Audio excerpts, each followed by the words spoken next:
So now I'm directly starting with preparations.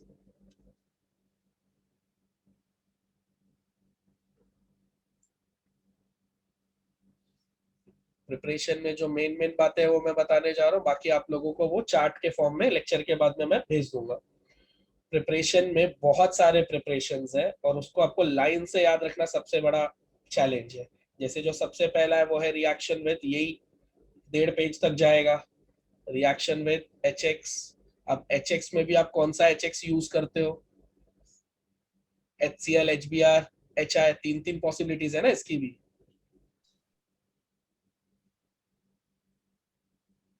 उसमें से जो सबसे ज्यादा पूछा जाता है वो कौन सा है, HCl वाला। अब HX में भी आप पहला लोगे HCl। अब HCl को भी आपको 3 बार ट्रीट करना है, प्राइमरी अल्कोहल, सेकेंडरी अल्कोहल और टर्शियरी अल्कोहल, राइट। तो HCl के रिएक्शन भी आपको पहले किससे करना है, प्राइमरी अल्कोहल से। प्राइमरी अल्कोहल के टाइम पे क्या करना रहता है, जिन्होंने साल भर पढ़ा था उनको याद होगा। ये रहा प्राइमरी अल्कोहल, HCl लेते हैं, यहाँ पे एक कंपाउंड लेते हैं हम लोग एनहाइड्रस ZnCl2 और एंड वी हीट इट। कुछ याद आ रहा है? हाँ हाँ, वहां पे अल्कोहल लेना है। एक सेकेंड, सही, अच्छा हाँ अल्कोहल ही लिखना बराबर। हाँ, ये कंपाउंड का क्या नाम है, लुकास रिएजेंट। ठीक, बाद में जब आप ट्रीट करोगे तो रिएक्शन के अंदर क्या होता है, this OH and this Cl they both get substituted, right? क्या मिलेगा, CH3 CH2 Cl plus H2O. Now with secondary alcohol,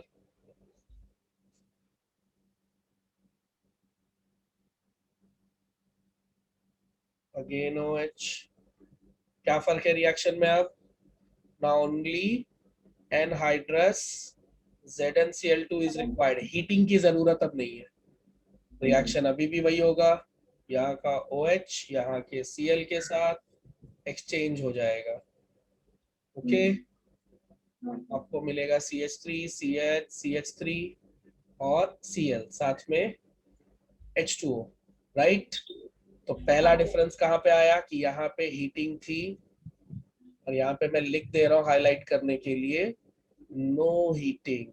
ये आपको याद रखना है कि यहाँ पे हीटिंग नहीं आना चाहिए, गलती से भी नहीं आना चाहिए, वरना सीधा 0 मिलेगा। Next, tertiary alcohol.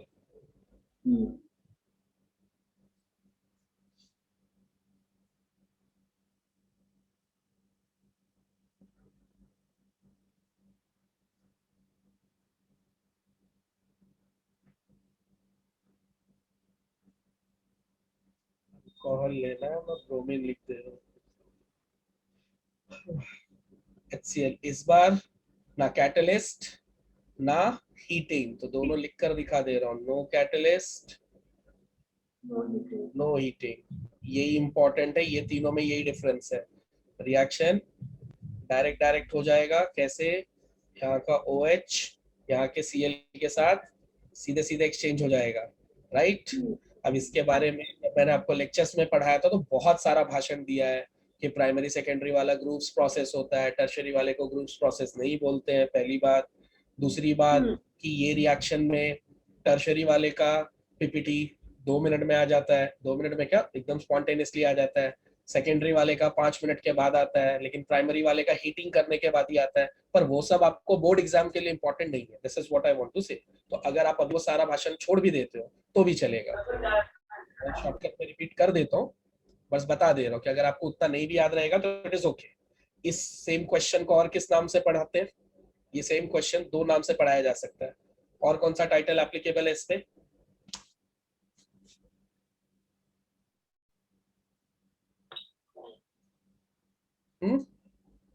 This is a distinguished test for primary, secondary and tertiary alcohol. समझा? और ये सेम क्वेश्चन आपको अल्कोहल में वापस मिलने वाला है, इसीलिए इस क्वेश्चन को बहुत अच्छे से प्रिपेयर करना। ये सेम क्वेश्चन आपको 2-2 चैप्टर में काम आएगा और इसके एग्जाम में आने के भी बहुत स्ट्रॉन्ग चांसेस है। देखो, ये हो गया रिएक्शन तीनों। अब तीनों रिएक्शंस में क्या इंपॉर्टेंट है, जो जो पॉइंट्स पे तुमको क्वेश्चन पूछे जाएंगे वो नीचे में पॉइंट बना के लिख दे रहा हूँ। पहला, first point, tertiary alcohol gives turbidity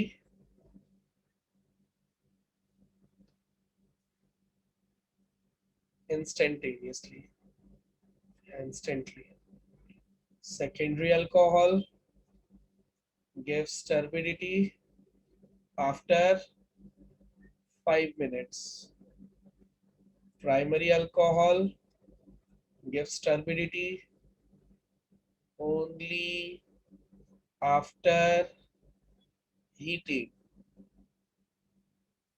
done. पहले तो ये एक पॉइंट इंपॉर्टेंट है, ये तीनों पॉइंट से क्या फायदा होगा,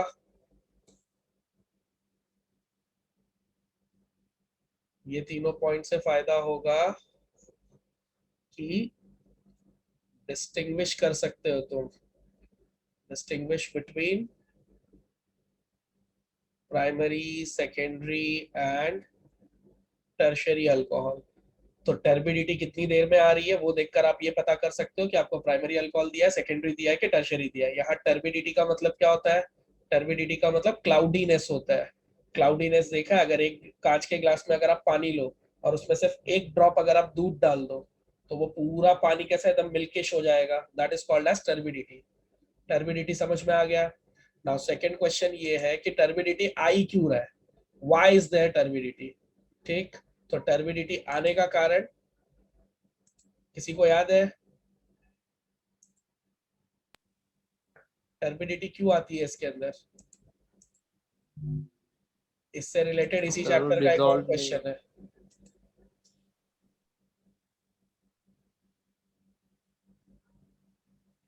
इसी से रिलेटेड इसी चैप्टर का एक और क्वेश्चन है।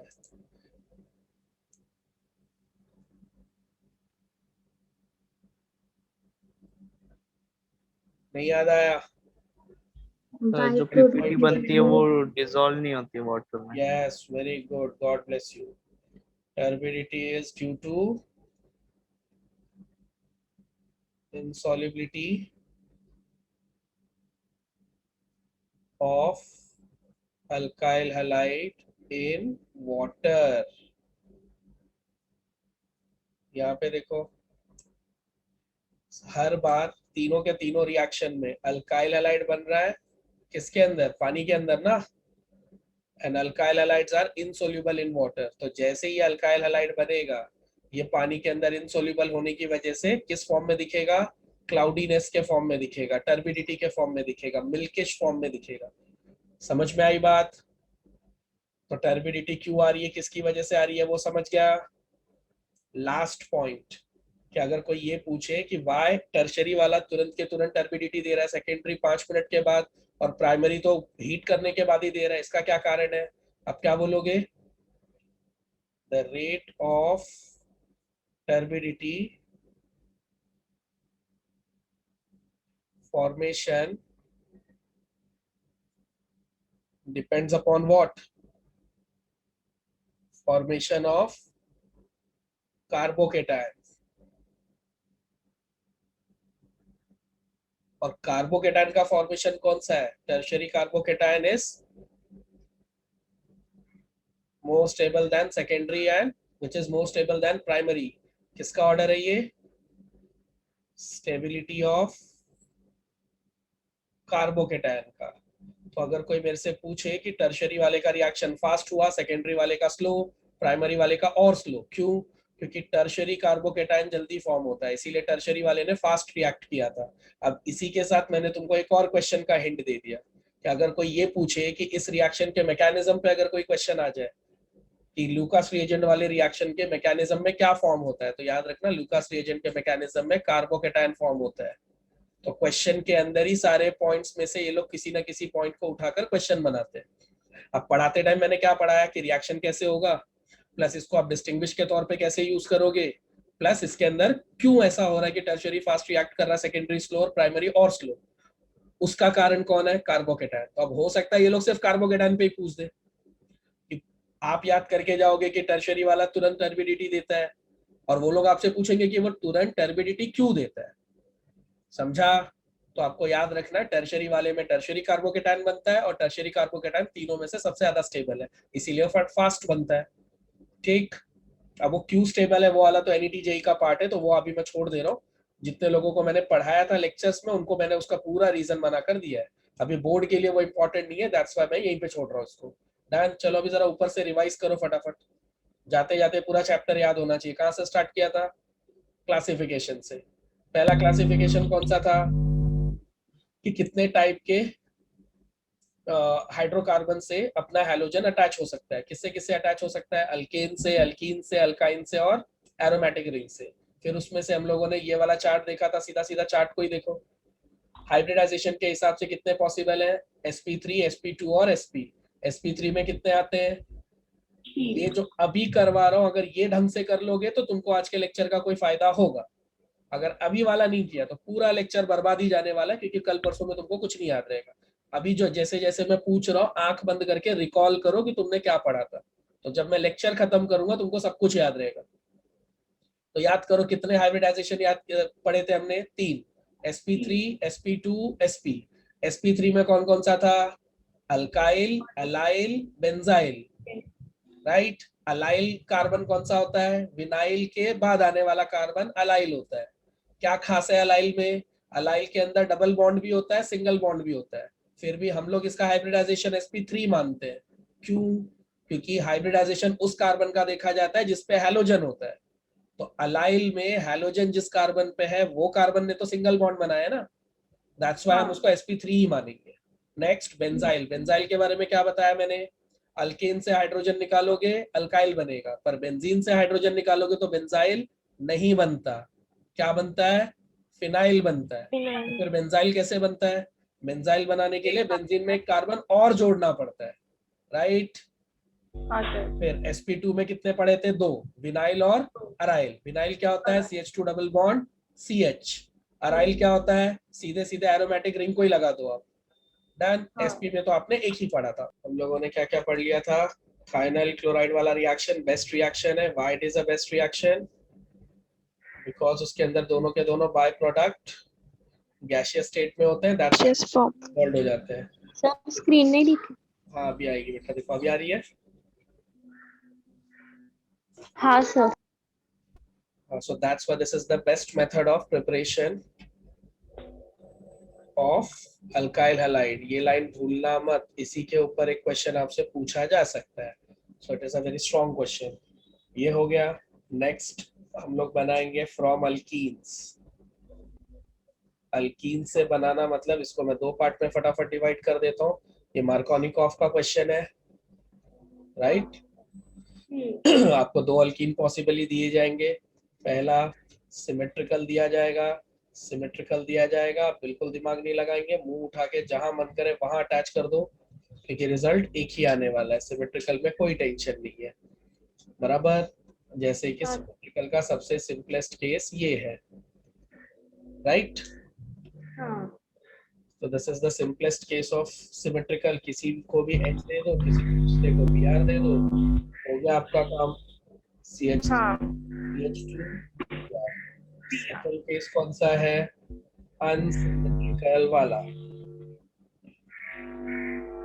अनसिमेट्रिकल में आपके दो पॉसिबल रिजल्ट्स होंगे। कौन कौन से दो पॉसिबल रिजल्ट? एक, या तो आप कम हाइड्रोजन वाले पे एडिशन करोगे, या तो फिर ज्यादा वाले पे एडिशन करोगे।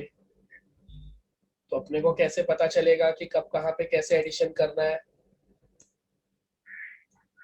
मार्कोनिकॉफ लगा तो कम वाले पे करेंगे। क्वेश्चन करते करते एक और बात बता दे रहा हूँ, मैंने HDA से आज इसलिए स्टार्ट किया क्योंकि ज्यादातर स्टूडेंट्स ने इसी के बारे में बोला था।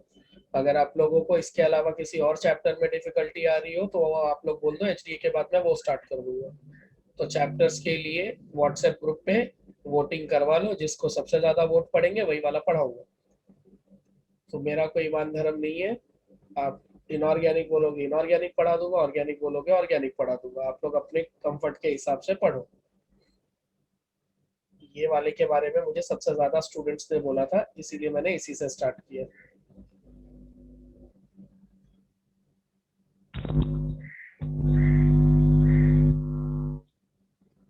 देखो इसकी दो पॉसिबिलिटी है, एक पॉसिबिलिटी है कि H इसको मिले और Br इसको मिले, राइट, ये रहा इसका फर्स्ट, ये रहा फर्स्ट स्टाइल में। दूसरा पॉसिबिलिटी है कि H इसको मिल जाए और Br इसको मिल जाए, this is the second way of doing this addition, ये रहा सेकंड से आने वाला प्रोडक्ट। इन दोनों में से ये जो सेकंड वाला प्रोडक्ट है, this product is major. Why this is major? Because this is according to Markovnikov's rule. क्या बोलता है Markovnikov's rule? Negative part of reagent will be added to carbon containing less hydrogen atoms। तो हो सकता है आपसे Markovnikov's rule का statement भी पूछे, तो 1 मार्क का स्टेटमेंट और 1 मार्क का इसमें से मेजर माइनर पहचानने के 1 मार्क्स मिलेंगे। तो ये होगा माइनर और नीचे वाला होगा मेजर। कोई पूछे क्यों तो क्या बोलोगे आप? बिकॉज नीचे वाला as per Markovnikov's rule product बना है वो। डन, मेजर माइनर हो गया। अब इसमें मैक्सिमम ट्रिक क्या की जा सकती है, जो करेंगे तो नहीं पर मैं अपनी तरफ से बता दे रहा हूँ। मैक्सिमम ट्रिक बस इतनी की जा सकती है कि आपको एक अनसिमेट्रिकल अल्कीन दे दे, डन, और अनसिमेट्रिकल अल्कीन देने के बाद में how many possibilities are there? 2 possibilities, done. अब अगर यहाँ पे उसने पेरोक्साइड लिखा तो आप किसके अकॉर्डिंगली जाओगे? और अगर यही क्वेश्चन विदाउट पेरोक्साइड मिला तो आप किसके अकॉर्डिंगली जाओगे? मार्कोनिकॉव्स के अकॉर्डिंगली जाओगे।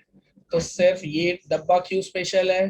क्योंकि यही एक केस है जिसमें दोनों रूल पॉसिबल है, एंटी मार्कोनिकॉव भी पॉसिबल है और मार्कोनिकॉव भी पॉसिबल है। इसके अलावा HCl और HI के केस में कौन सा रूल लगेगा? सिर्फ Markovnikov rule. For HCl and HI only Markovnikov rule is obeyed. ये इतने पॉइंट्स मत भूलना। अब क्यों क्या ये वाला हम लोग NET-JEE के लिए छोड़ देते हैं, बाकियों को जिन्होंने पहले से पढ़ रखा उनको मैंने ये पूरा आंसर लिख कर दिया था, बराबर। बाकियों के पास इसके रिजल्ट होंगे, अभी बोर्ड के लिए रिक्वायर्ड नहीं है, तो टाइम बचाने के लिए मैं इसके और डिटेल में नहीं जा रहा हूँ, चलेगा। नेक्स्ट मार्कोनिकॉव, एंटी मार्कोनिकॉव हो गया।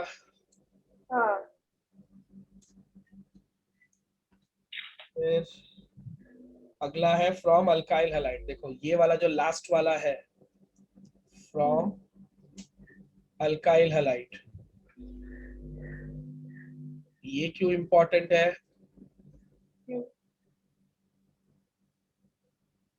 ये इंपॉर्टेंट है for fluorides and iodides, right. कब यूज करोगे? जब आपको फ्लोराइड या आयोडाइड बनाना हो। क्या खास है फ्लोराइड्स और आयोडाइड में? फ्लोराइड्स और आयोडाइड के साथ क्या इशू है? Atomic size. और फ्लोराइड के साथ क्या प्रॉब्लम है? फ्लोराइड के एटॉमिक साइज का थोड़ी, highly electronegative, highly reactive. Okay, सारे जनरल आंसर है यार, ये वाला बोलो ना। बोला मैंने, एक्सप्लोसिव और कोरोसिव, और ये रिवर्सिबल रिएक्शन देगा।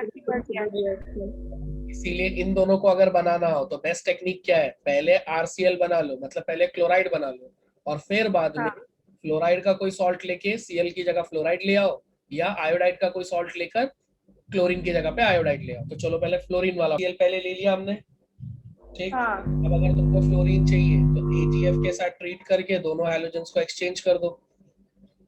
क्या आपका RF रिएक्शन याद है ना? ऐसा क्यों करना पड़ रहा है? क्योंकि डायरेक्ट बनाने जाता तो एक्सप्लोसिव और कोरोसिव था रिएक्शन, पर इस स्टाइल में बनाओगे तो ये सब प्रॉब्लम नहीं आएगी। पहले अल्काइल क्लोराइड बना लो और बाद में सिल्वर के फ्लोरीन का कोई भी सॉल्ट लेकर क्लोरीन की जगह पे फ्लोरीन ले आओ। अब यहाँ पे फ्लोरीन के कितने सॉल्ट्स अलाउड है? AgF, ये तुम्हारा सबसे इंपॉर्टेंट क्वेश्चन है ये टॉपिक पे। सारे सॉल्ट याद करके जाना, कोई ना कोई सॉल्ट के बारे में पूछ देंगे वो लोग। इसमें से कोई भी सॉल्ट ले लो, रिएक्शन यही होगा, NaI के साथ ट्रीट कर दो। NaI किस में होना चाहिए? एसीटोन में। ये एसीटोन में क्वेश्चन पूछा जा सकता है कि सोडियम आयोडाइड के लिए सॉल्वेंट कौन सा यूज किया था।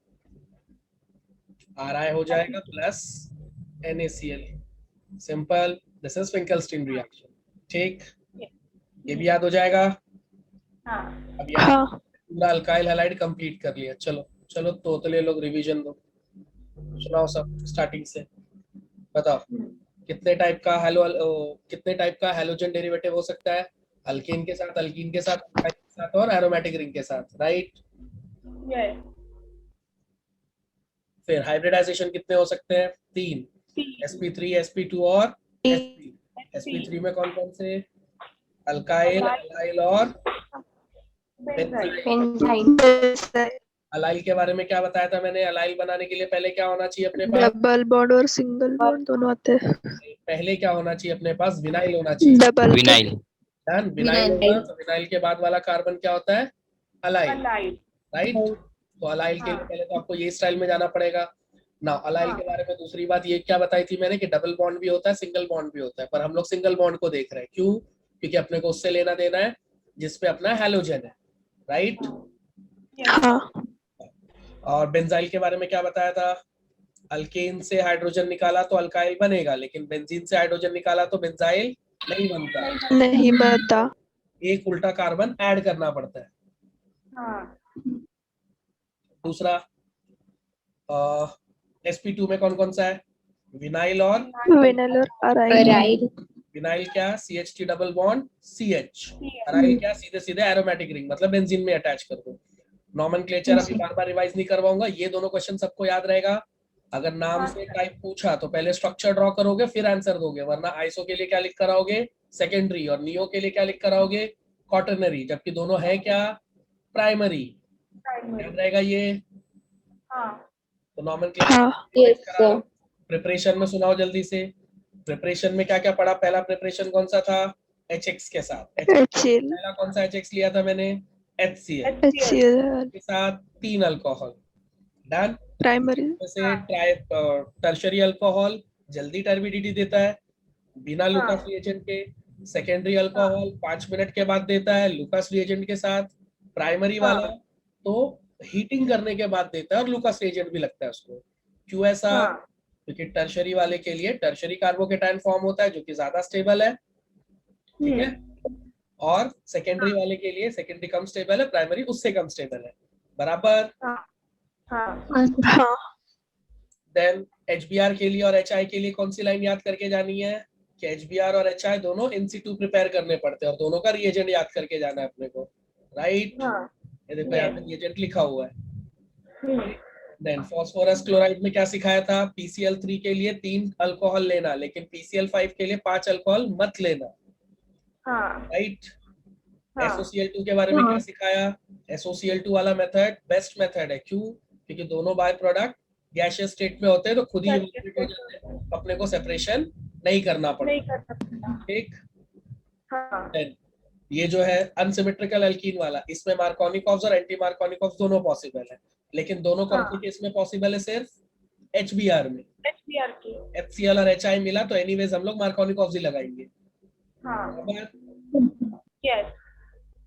और कौन सा था? हाँ, लास्ट में स्वार्ट्स रिएक्शन और फिंकलस्टीन रिएक्शन। स्वार्ट्स रिएक्शन किसके लिए?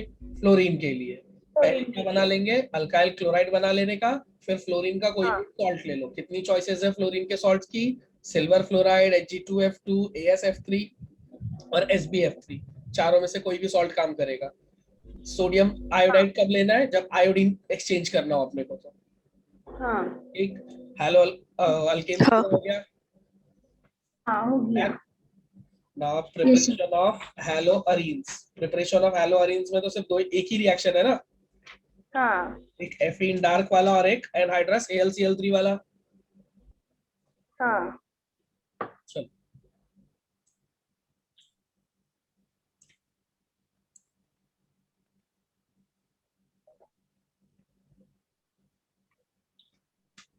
यहाँ से स्टार्ट होगा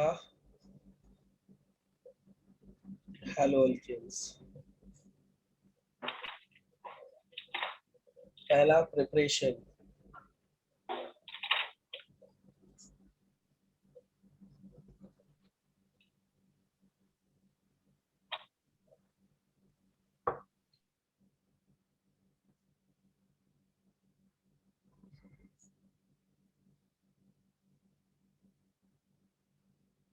मिक्सचर फॉर्म होगा, एक बार ऑर्थो पे, एक बार पैरा पे। डन। साथ में बनेगा ट्वाइस ऑफ HBr। ये हो गया पहला प्रिपरेशन। हाँ। दूसरा प्रिपरेशन भी एकदम सिंपल है।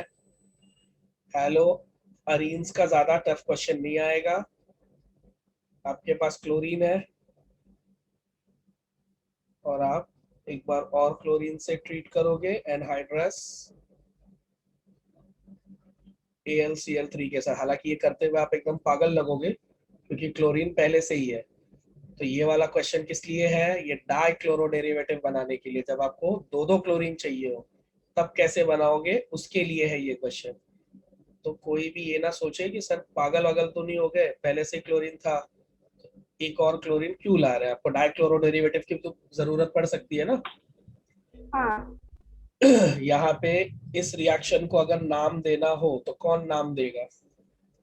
नाम देगा वो स्मार्ट। सेकंड वाले का एक नाम रख सकते हैं, एक टाइटल रख सकते हैं। जैसे हम लोग बोलते हैं ना, this is addition, this is substitution, ये एडिशन वो एडिशन, इस टाइप से उसका एक नाम है, बहुत खास नाम है वो। Electrophilic substitution. यस। क्या खास क्या है लेकिन अगर इसके अंदर इलेक्ट्रोफिलिक सब्स्टिट्यूशन है भी अगर उसका नाम, तो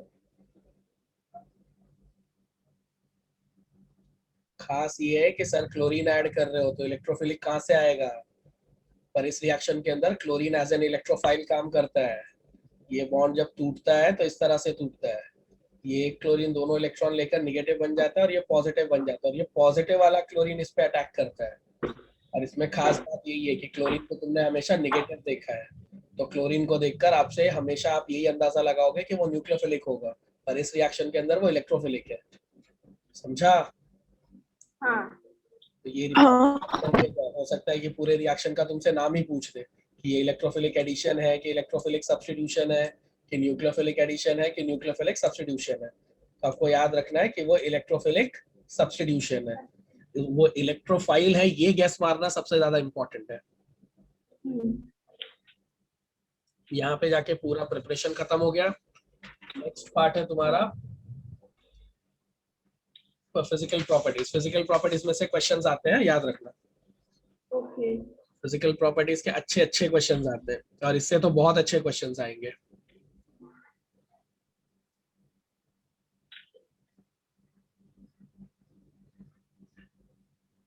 फिजिकल प्रॉपर्टीज एक एक लाइन में जो मेन बातें बता भी दे रहा हूँ, उसका रीजन भी समझा दे रहा हूँ। नोट्स में सब आपको मिल ही जाएगा। अभी मेरा काम है सब मेन बातें बताना। पहला फिजिकल प्रॉपर्टी है नेचर ऑफ CX बॉन्ड पे कमेंट करो। नेचर ऑफ CX बॉन्ड पे क्या कमेंट करूं मैं? वो पोलर है। FB या इंस्टा होता तो तुम बराबर कमेंट करते, केमिस्ट्री पे थोड़ी करोगे तुम। Polar in nature. Yes, this is polar in nature. Why? Because this is more electronegative. That's why electrons are displaced more towards halogen. So it develops halogen. partial negative charge. On the other hand, carbon gets partial positive charge. And due to this charge formation, bond becomes polar in nature. ठीक? हाँ।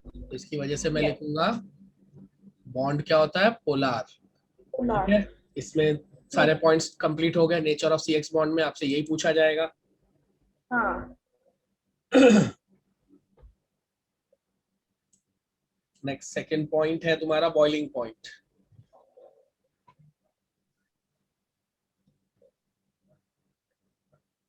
इस पे बहुत अच्छे अच्छे question पूछे जाएंगे तुमसे। बॉइलिंग पॉइंट, क्योंकि इसके बहुत सारे केसेस है। अगर हैलोजन सेम रख के कार्बन चेंज कर दूं तो, कार्बन सेम रख के हैलोजन चेंज कर दूं तो, सब कैटेगरी बनाकर दे रहा हूँ, एक एक में फटाफट हो जाएगा। हाँ, ये देखो पहला पॉइंट तो ये कि अल्काइल हैलाइड का जो बॉइलिंग पॉइंट होता है वो उसके करस्पॉन्डिंग अल्केन से ज्यादा होता है। डन। सेकेंड पॉइंट,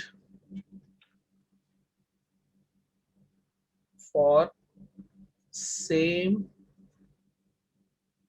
ये जो पॉइंट बनाकर दे रहा हूँ ये बहुत अच्छे से याद करके जाना,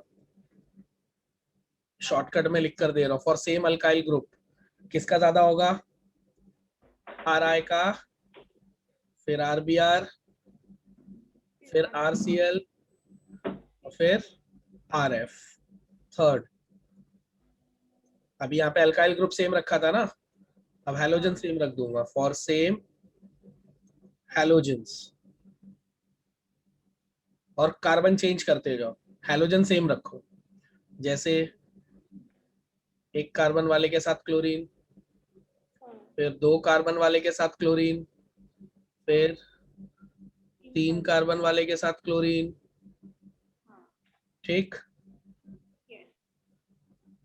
और हाँ, अब ये देखो ये तीनों का है ना कॉमन रीजन है। अगर ये तीनों में कोई मेरे से पूछे कि सर ऐसा क्यों हो रहा है, लेकिन अगर आप बोल रहे हो इसका ज्यादा है उसका कम है, तो क्यों है? तो उसका मेन कारण है मॉलिक्यूलर मास। ठीक। With increase in molecular mass boiling point increases.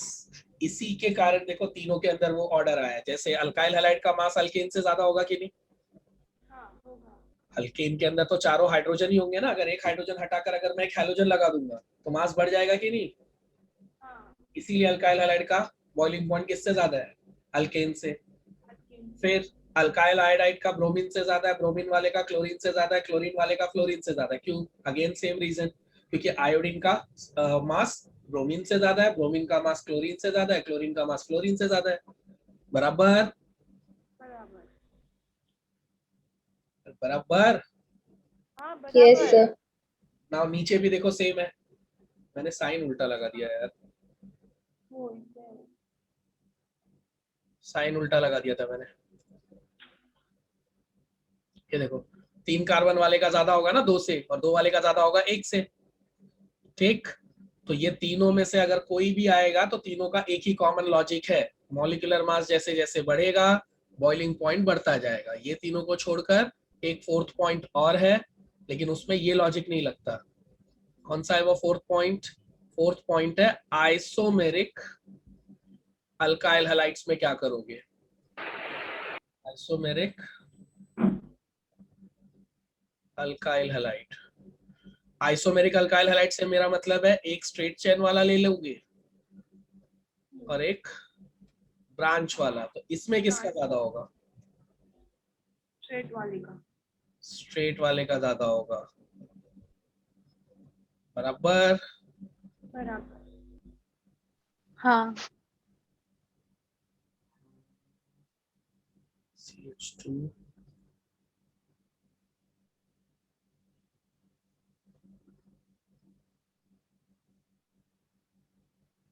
देखो स्ट्रेट वाले का ज्यादा क्यों होगा, उसका कारण भी मैंने बताया था। क्योंकि जब चेन स्ट्रेट होगी तो 2 स्ट्रेट चेन अगर आमने सामने आएंगे तो उनके पास सरफेस एरिया ज्यादा होगा, और सरफेस एरिया ज्यादा होगा कांटेक्ट में, तो वो लोग ज्यादा फोर्स के थ्रू एक दूसरे से कंबाइंड रहेंगे।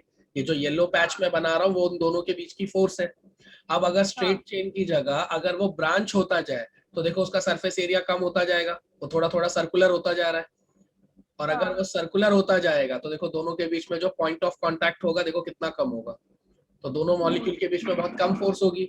इसका मतलब इसको थोड़ा भी हीट दोगे तो ये टूट जाएगा, और इसको तोड़ने के लिए बहुत ज्यादा हीट देनी पड़ेगी क्योंकि यहाँ पे बहुत ज्यादा फोर्स है। इसीलिए स्ट्रेट चेन वाले का बॉइलिंग पॉइंट किससे ज्यादा होगा? ब्रांच चेन वाले से। ये बहुत बहुत बहुत इंपॉर्टेंट है। हाँ चेन वाले आइसोमर का बॉइलिंग पॉइंट ब्रांच चेन वाले आइसोमर से ज्यादा हो। हाँ ठीक, boiling point Yes. Complete. Next solubility. हाँ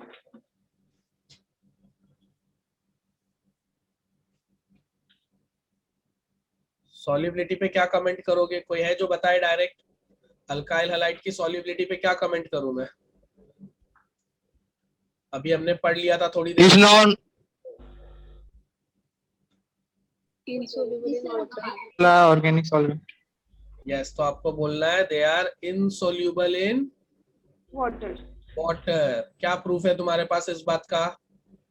ऊपर अभी अभी निकाला ना कर भी Still जिसने जिसने लूकास रिएजेंट गैस मार लिया, गॉड ब्लेस यू, तुम्हारे मार्क्स बहुत अच्छे आने वाले हैं। तुम ऑटो वाले से बात कर लो नासा जाने के लिए, ठीक है? एग्जाम के बाद तुरंत नासा निकल जाना दोस्तों। देखो, अच्छा एक बात बताओ, अल्काइल हैलाइड्स वाटर में इनसोल्यूबल है, इसमें खास क्या है पता है? इसमें केमिस्ट्री का एक लॉ वॉयलेट हो रहा है, एक ऐसा रूल है केमिस्ट्री का जो यहाँ पे ब्रेक हो रहा है। इसीलिए ये क्वेश्चन बहुत खास है और इसीलिए एग्जामिनर जानबूझकर ये वाला क्वेश्चन पूछते हैं। केमिस्ट्री में लॉ है लाइक डिसॉल्व्स लाइक, और वो लॉ यहाँ पे ब्रेक हो जाता है, क्योंकि इस लॉ के हिसाब से पोलार को पोलार में डिसॉल्व होना चाहिए और नॉन पोलार को नॉन पोलार में। पर ये एक ऐसा है जो ये लॉ फॉलो नहीं करता। देखो, अल्काइल हैलाइड खुद भी क्या है? पोलार है, और वाटर तो पोलार है ही। इस हिसाब से तो इन दोनों को डिसॉल्व होना चाहिए ना एक दूसरे में। अल्काइल हैलाइड होना चाहिए, पर ये सोल्यूबल नहीं है। अब इसके दो कारण बताए जाते हैं। अगर कोई पूछ दे कि why alkyl halides although being polar are not soluble in water, polar होते हुए भी वो लोग अगर वाटर में सोल्यूबल नहीं है, तो इसके दो कारण है। पहला, inability to form hydrogen bond. ये हाइड्रोजन बॉन्ड नहीं बना सकता, राइट? यहाँ पे हाइड्रोजन होना चाहिए ना हाइड्रोजन बॉन्डिंग के लिए। तो वेरी फर्स्ट, ये हाइड्रोजन बॉन्डिंग नहीं बना सकता, पहला प्रॉब्लम तो इसका ये है। डन। और due to strong attraction between alkyl halides themselves, alkyl halide का खुद का ही अट्रैक्शन इतना स्ट्रॉन्ग होता है कि वाटर उनको तोड़ ही नहीं पाता। देखो, अगर मैं ऐसे बहुत सारे अल्काइल हैलाइड मान लो ऐसे जॉइंट है एक दूसरे से, और अगर मैं इनको पानी में डालूं तो पहले ये ऐसे टूटने तो चाहिए ना, टूटेंगे तो पानी में डिसॉल्व होंगे, पर इनका खुद का अट्रैक्शन इतना स्ट्रॉन्ग है कि पानी इनको तोड़ ही नहीं पाता। That's why alkyl halides are insoluble in water. Last और तीसरा जो मेन कारण है इनके इनसोल्युबिलिटी के पीछे, एक तो ये हाइड्रोजन बॉन्ड नहीं बना सकते, दूसरा इनका खुद का आपस का अट्रैक्शन ही बहुत ज्यादा स्ट्रॉन्ग है, तीसरा है कि इनकी जो हाइड्रोकार्बन ये वाला जो पार्ट है ना, वो हाइड्रोफोबिक होता है नेचर में, ठीक है? हाइड्रोफोबिक नेचर ऑफ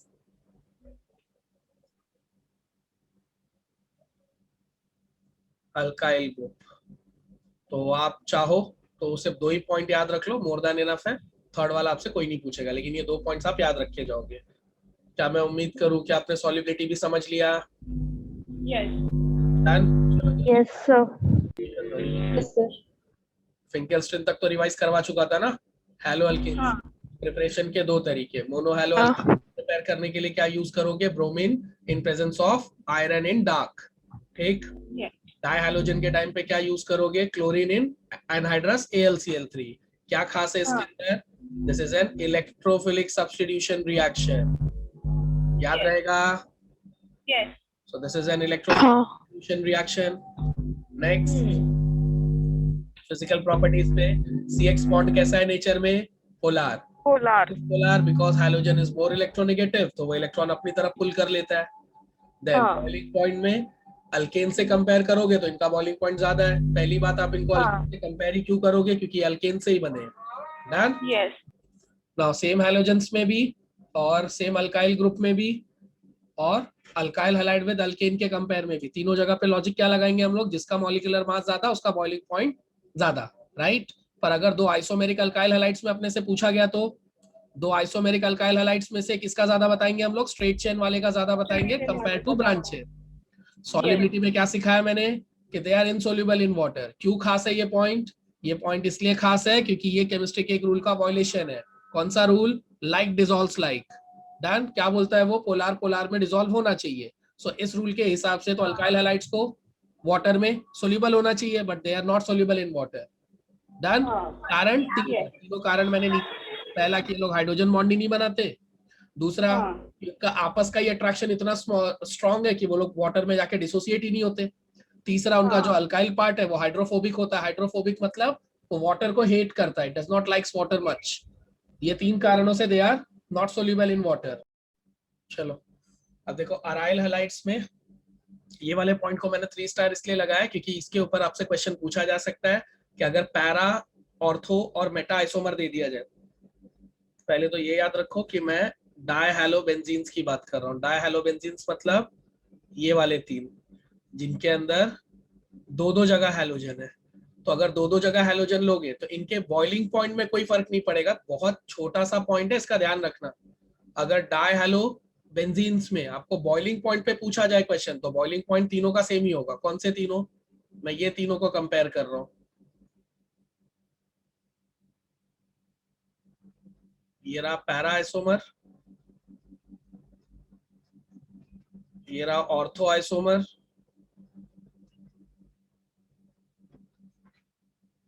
और ये रहा मेटा आइसोमर। इन तीनों में से इसका मेल्टिंग पॉइंट ज्यादा है, तो इनके मेल्टिंग पॉइंट में डिफरेंस है पर इनके बॉइलिंग पॉइंट में डिफरेंस नहीं है। मेल्टिंग पॉइंट चाहिए तो लिख भी दे रहा हूँ, आपको याद नहीं रखना है, बस ऐसे ही लिख दे रहा हूँ रेफरेंस के लिए। ये 256 है और ये 249 है। तो आपसे यही क्वेश्चन पूछा जा सकता है कि अगर इन तीनों का बॉइलिंग पॉइंट ऑलमोस्ट क्लोज है तो इनके मेल्टिंग पॉइंट में डिफरेंस क्यों है? ठीक, तो रीजन यहाँ पे देखो, कॉज में मैंने लिखा due to symmetry para isomers are closely packed. अगर आप सॉलिड बनाओगे, देखो मेल्टिंग पॉइंट किसका बनाया जाता है? मेल्टिंग पॉइंट किसका निकाला जाता है? सॉरी, सॉलिड्स का। सॉलिड्स में एक दूसरे के साथ में पैक होता है, तो देखो पैरा वाले की पैकिंग बहुत अच्छे से होगी, सिमेट्रिकल मॉलिक्यूल है ना, एकदम डब्बे के जैसा एकदम। तो इनको एक दूसरे के साथ में पैक करना ज्यादा आसान है कि नहीं? अगर ये लोग पैक अच्छे से होंगे तो जाहिर सी बात है इनको अलग करने में ज्यादा एनर्जी लगेगी, राइट? यही सेम पॉइंट देखो इसके ऊपर एप्लीकेबल नहीं है और यही सेम पॉइंट इसके ऊपर भी एप्लीकेबल नहीं है, बराबर? याद रहेगी ये बात? तो पैरा वाले का बॉइलिंग मेल्टिंग पॉइंट ज्यादा है, क्यों? क्योंकि they are very closely packed. ये वाला पॉइंट याद रखना आप लोग।